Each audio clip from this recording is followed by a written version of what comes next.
राजस्थान में मानगढ़ धाम के पाठ को किताबों से हटाने की बात को लेकर प्रदेश भर में सरकार के खिलाफ लोगों में गुस्सा देखा जा रहा है। कांग्रेस के नेता लगातार भाजपा को इस बात पर घेर रहे हैं। एक तरफ कांग्रेस ने भाजपा पर आदिवासी इतिहास को दबाने का आरोप लगाया है, तो दूसरी तरफ भाजपा इसे प्रचार का हिस्सा बता रही है।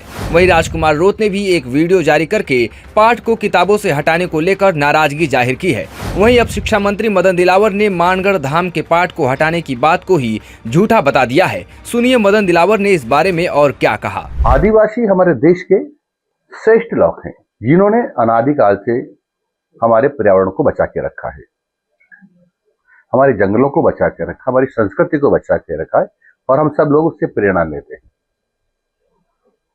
और उनके महापुरुषों के बारे में नहीं पढ़ाना या पाठ हटा देना, ये बेईमानी है, जो राजस्थान सरकार कभी करती नहीं है।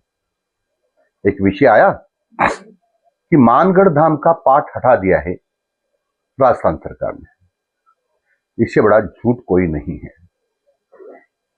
मानगढ़ धाम का जो पाठ था वो बहुत विस्तृत नहीं था, पूरी जानकारी नहीं थी गुरु गोविंद गुरु जी के बारे में और उनके आंदोलन के बारे में।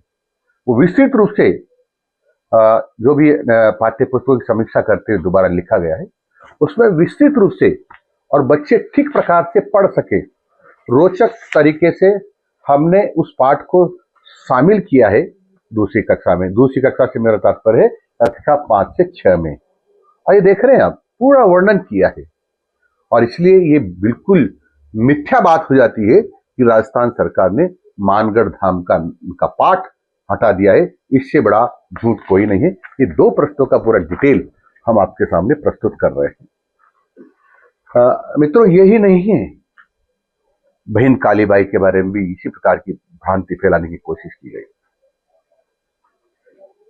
कि कालीबाई का पाठ हटा दिया है। कालीबाई का जो पाठ था वो पर्यावरण की पुस्तक में था, वो संक्षिप्त में था। और कालीबाई एक महान विदुषी लड़की थी जो शिक्षा से बहुत प्रेम करती थी और जिसके शिक्षा के से असीम लगाव था। उन्होंने उनके गुरुजी को छुड़वाया था, लेकिन मिथ्या प्रचार करना चाहते हैं, क्योंकि हमने अब की बार पाठ्यक्रम में बदला हुआ था और विषय विशेषज्ञों ने, जो हमारे एक्सपर्ट थे, उन्होंने माना कि पाठ पर्यावरण की पुस्तक में नहीं बल्कि सामाजिक और हिंदी की पुस्तक में पढ़ाया जाना चाहिए। और इसलिए हम कक्षा 7 की पुस्तक में और उस पाठ को विस्तृत रूप से पढ़ाने वाले हैं, जो किताब छप रही है, जिसमें आपने देखा ये कालीबाई किस प्रकार से जो गुरुजी को बांध दिया था उनको दांत से काट करके मुक्त करा रही है, और किस प्रकार से जो उनके गुरुजी को पीटा था उनको बचाने का यत्न करे। सब प्रकार से हम बच्चों को बहुत अच्छी तरीके से हम समझाने का यत्न कर रहे हैं। और परंतु क्योंकि कुछ ऐसे लोग हैं जिन्होंने वर्षों तक कुछ नहीं किया, आदिवासियों, अनुसूचित जाति के लोगों को और गरीब लोगों को बेवकूफ बनाया, और इस प्रकार का षड्यंत्र करके सरकार को बदनाम करना चाहते हैं।